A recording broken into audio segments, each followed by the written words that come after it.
I'm Brian. And we are Harp Travel. So today, I know I say this a lot, but I am really excited about what we're talking about and what we're going to be talking about into next week. And you can probably maybe get a guess based on our colors. Yeah, I like that red shirt. I like that yellow color. Yeah. So swell. Swell. So, in case you haven't guessed yet, we are talking about Disney Cruise Lines. Now, this is a cruise line that is relatively small. In fact, by the end of 2026, they will only have 10 ships in the water. But let me tell you, those 10 ships certainly pack a punch. Yeah, so when you're hearing about Disney, you might be thinking thousands of kids running around, play areas for children, packed swimming pools. Which they do have. Yes, which you would be correct thinking about that. They also do a really good job of catering towards adults. Yeah, so on Disney Cruise Lines, they have dedicated areas for everyone across the spectrum, you know, young kids, middle-aged kids, teenagers, and private spaces for adults too. Yeah, they have their own swimming pools. They've got a couple swimming pools. They've got a above top of the ship bar area for adults only, and then like if you're into cool stuff like Star Wars, they got a Star Wars themed bar that actually has a screen and it's just taking you through the Star Wars universe from planet to planet, and like you just jump into light speed and you take off and then you wind up on Coruscant or one of the Star Wars planets, which is one of the great things about Disney. As you've probably seen, we've cruised a bunch of different brands. Definitely love them all. They all have their pluses and their minuses. Disney cruise ships really take it to the next level with your dining and your bars and incorporating entertainment into those experiences. Not only incorporating entertainment, from restaurants that, change color or themes throughout your dining experience, or ones that have interactive characters that come and talk to you or that you talk to. But I mean, just amazing stuff. Absolutely. So, I mean, what Pam was talking about, as far as the adult experience goes, you're sitting there to dinner and you have a family dinner, and about 20 minutes into the dinner, the cast members come in and whisk the children away to the play area so the adults can sit there and finish their meal and be able to sit there and talk and have a good time without, the kids wanting to get up and go do something. They have a lot of opportunities for that if you are doing a multi-generational trip. But if you're just going as a couple, there's really nice bars you can go to. They even have their own island, Castaway Bay, or Castaway Cay, and then they have Serenity Bay, which is an adult-only part of the island.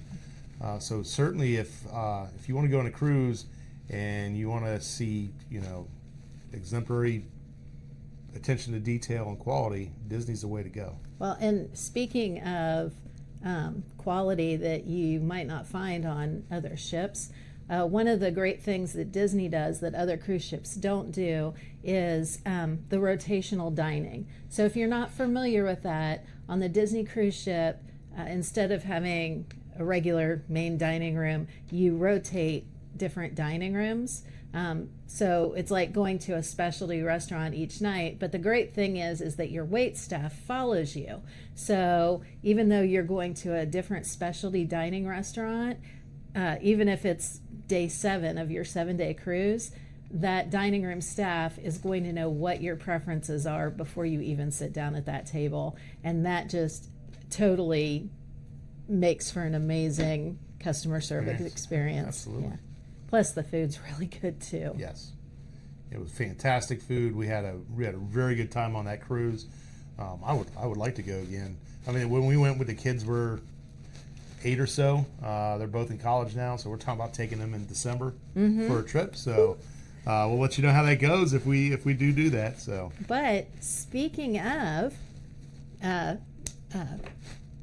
Disney and all things, if you do decide to take a Disney cruise, something that you might consider is taking that Disney cruise out of Cape Canaveral. And why would you do that, you say? because it's your perfect opportunity to tack on a couple extra days at the beginning or at the end so that you can go enjoy one of my favorite places in the world. Definitely one of the most magical places in the world, I would say. Wouldn't you? I would say, yes. Yes. That is the Walt Disney World in Orlando, Florida. And speaking of, right now till the end of November? Yes. Epcot is having the Food and Wine Festival. So, Brian and I have decided to sacrifice For you. and we will be going next week to the Food and Wine Festival, and we will be bringing you guys back some great videos and information about that.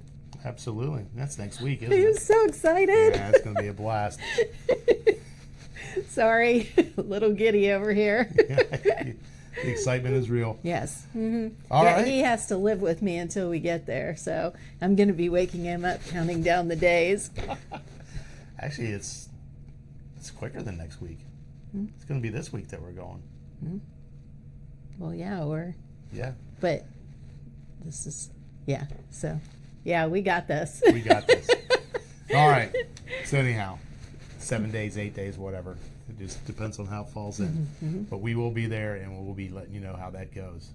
So make sure you follow, everything you need to do to make sure that you don't miss any of our videos and information about the upcoming Food and Wine Festival or anything about travel. And make sure when it comes time for you to take your vacation, be it with your family, with a romantic getaway, make sure to reach out to Harp Travel. All right. Peace out. Thanks for watching.